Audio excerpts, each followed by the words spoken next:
30 পেরোনো একটা লেখায় পড়েছিলাম, 30 পেরোনো মনের যত্ন চাই। আজ 50 পেরিয়ে আমার মনে হয় মরে যাওয়া মনের আর যত্নের কোনো প্রয়োজন নেই। 50 পেরোনো মনকে সহজে কোনো কিছু নাড়া দেয় না। আজকাল সব কিছু বড় আদিক্ষেতা লাগে। অনার্স পড়ার সময় মাত্র 21 বছর বয়সে এই সংসারে পা আমার। পাশের বাসার এক খালা আম্মার মাধ্যমে আসা প্রপোজাল।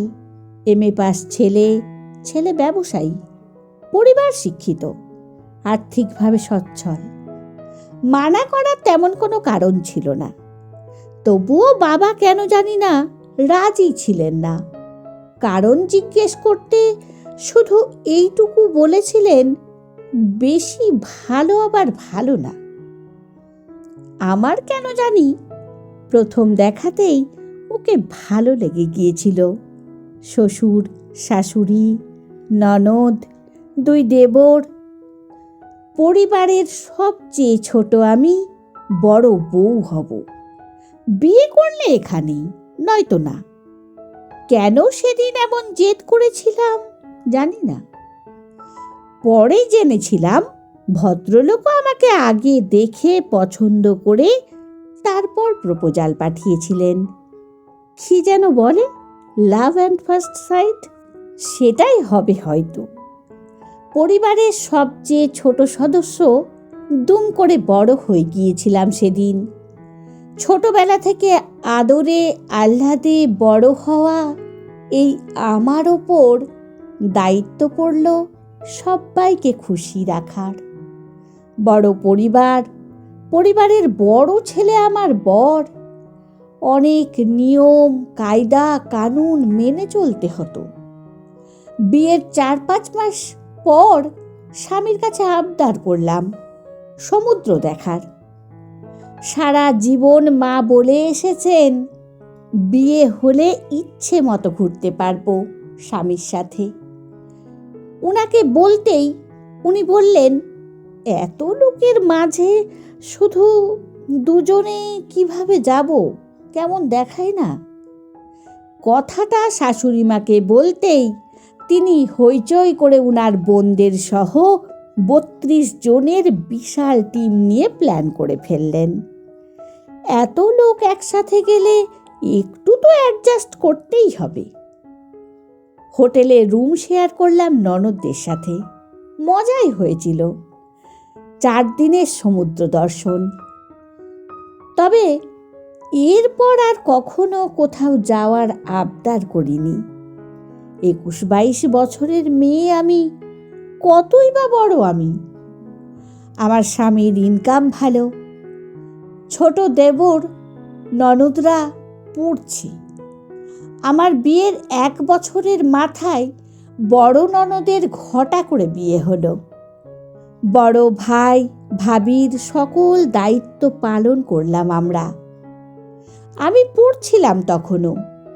পড়াশোনা শেষ করে চাকরির কথা বলতেই আমার বর বলল, আমি চাই তুমি মাস্টার্স করো, কিন্তু চাকরি করার তো আসলে প্রয়োজন নেই।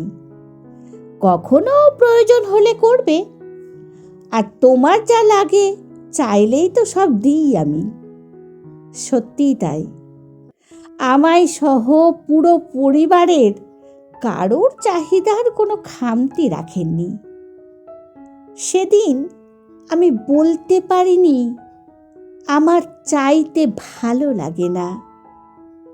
অনার্স যখন প্রায় শেষের দিকে আমার এক বান্ধবীর বর মারা যায় হঠাৎ করে হার্ট অ্যাটাকে, একদম কম বয়সে। ওদের পরিবারের অবস্থাও ভালো না। বিয়ের পর পড়াশোনাও করেনি, কারণ ওর স্বামী বলেছিল, কি দরকার, চাইলেই তো সবই পাচ্ছ। কি সব যেন ভেবে বরকে সেদিন বলেছিলাম আমার নামে একটা DBS খুলতে। একটু আর্থিক নিশ্চয়তা চেয়েছিলাম হয়তো। উনি সুন্দর করে বললেন, আমার সব সেভিংসে তুমি নমিনি আছো। আমার কিছু হলে তুমি সব পাবে। যতদিন বেঁচে আছি তোমার তো সবই আছে, আলাদাভাবে তোমার নামে কিছু করব না। সত্যি আমার সব ছিল, শুধু চাইতে বাকি ছিল, বাকি থেকে গিয়েছিল। ব্যস্ত ব্যবসায়ীর স্ত্রী আমি, চাইলেই সব পেতাম, কিন্তু সময় পেতাম না, স্বামী সঙ্গ পেতাম না। বয়স কম ছিল তো, আমার ইচ্ছে হতো রিক্সা করে ঘুরবো, হাত ধরে ঘুরে ড্রাইভে যাব, তার পছন্দের রঙের শাড়িটা পরে টঙের চা খাবো। বাসায় সবাই ছিল, খুব একা লাগতো। ছেড়ে আসা পরিবারের সাথে না চাইতেও কম্প্যারিজন চলে আসতো। শ্বশুরবাড়িতে খুটখাট হলে কখনো বেয়াদবি করিনি, তবে চেয়েছি উনার সাথে শেয়ার করতে। চেয়েছি সে মাথায় হাত দিয়ে বলুক, মানিয়ে নাও, কি করবে। তার চোখের সামনে ঘটে যাওয়া ঘটনা দেখেও উনি পাশ কাটিয়ে গেছেন। আমার চোখের দিকে তাকান না, যদি চোখের জল দেখে ফেলতে হয়। ওনার স্ট্র্যাটেজি ছিল চোখ বন্ধ করে রাখা। এটা বুঝতে আমারও বছর 5 লেগে গিয়েছিল। একবার একটা ঘটনায়, আমার ঠিক মনে নেই বললে ভুল বলা হবে, মনে করতে চাই না, আসলে তাকে অভিযোগ করেছিলাম। সব জেনে সব দেখে সব বুঝে বলেছিল, আমি তো আমার পরিবারের সাথে থাকবো, আমাকে থাকতেই হবে, এখন তুমি দেখে নাও তুমি কি করবে। সেদিন বুঝেছিলাম আমি এই পরিবারের কেউ না। ততদিনে বাবা মাও কেউ ছিলেন না পৃথিবীতে। দুটো বাচ্চা নিয়ে বিয়ের 10-12 বছর পর নতুন করে নাটক শুরু করতে চাইনি।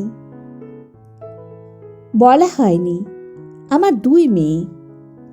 বন্ধুহীন এই শহরে আমরা 3 বান্ধবী। মেয়েরা হওয়ার পর থেকে আমার আর এখন একা লাগে না। আর একা লাগার সময়টাই বা কোথায়?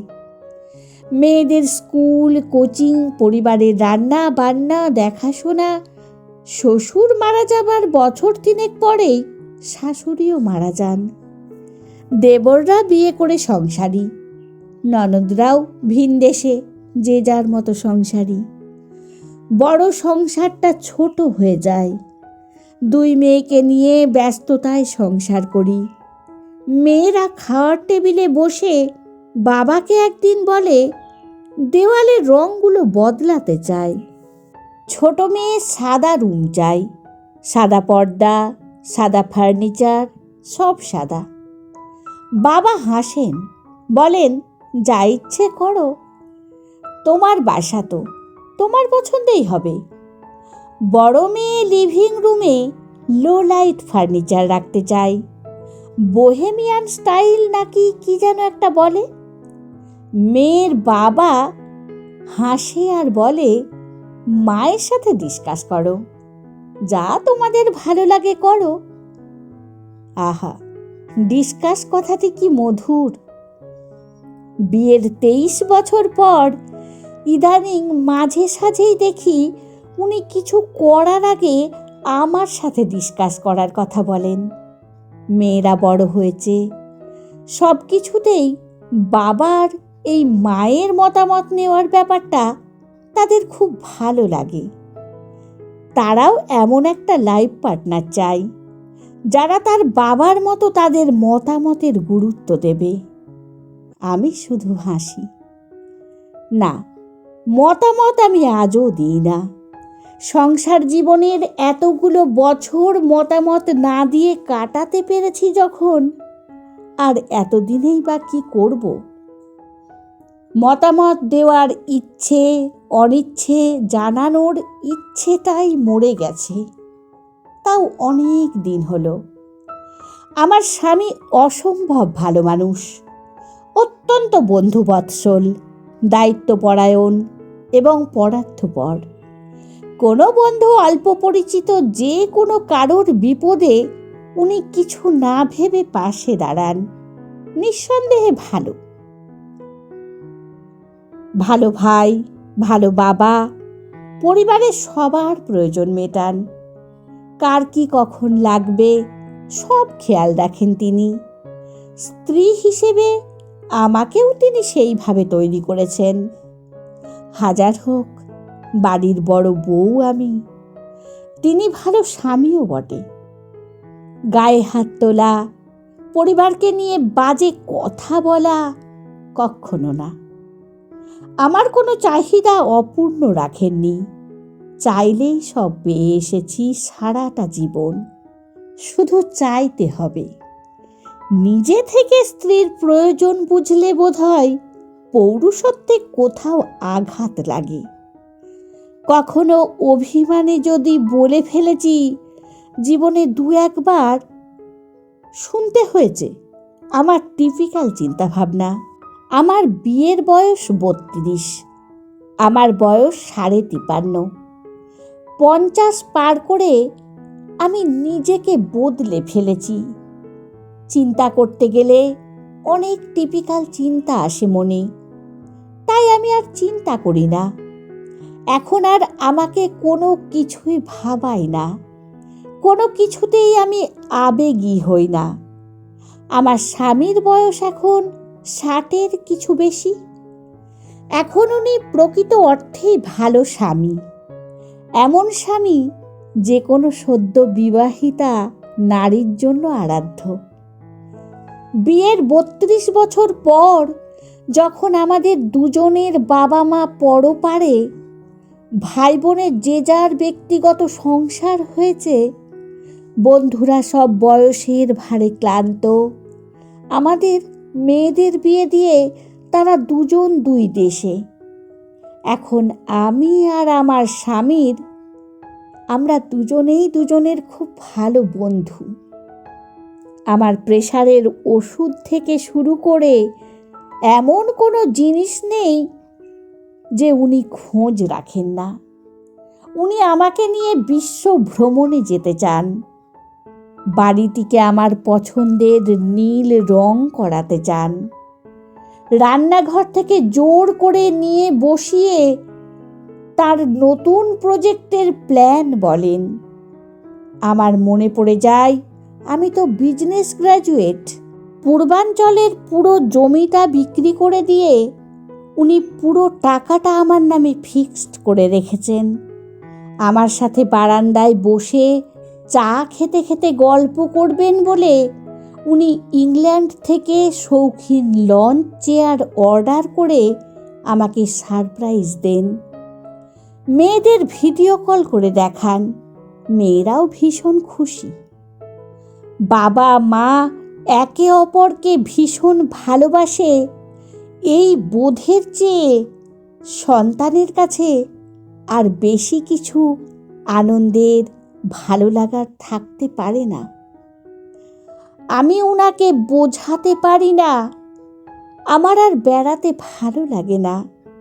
আমি বোঝাতে পারি না নীল রং আর আমায় টানে না। ভীষণ মন খারাপের পর কাউকে না বলতে পারা কথাগুলো জমতে জমতে আমার আর চা খেতে খেতে বলার মতো আমার আর কিছু বাকি নেই। একটা সময় খুব একা লাগতো, কিন্তু একা থাকতে থাকতে আমি আমার নিজের সঙ্গ ভালোবাসতে শুরু করেছি, নিজেকে ভালোবাসতে শুরু করেছি। 30 পেরোনো একটা লেখায় পড়েছিলাম, 30 পেরোনো মন মনের যত্ন চায়। আজ 50 পেরিয়ে আমার মনে হয় মরে যাওয়া মনের যত্নের এখন আর কোনো প্রয়োজন নেই।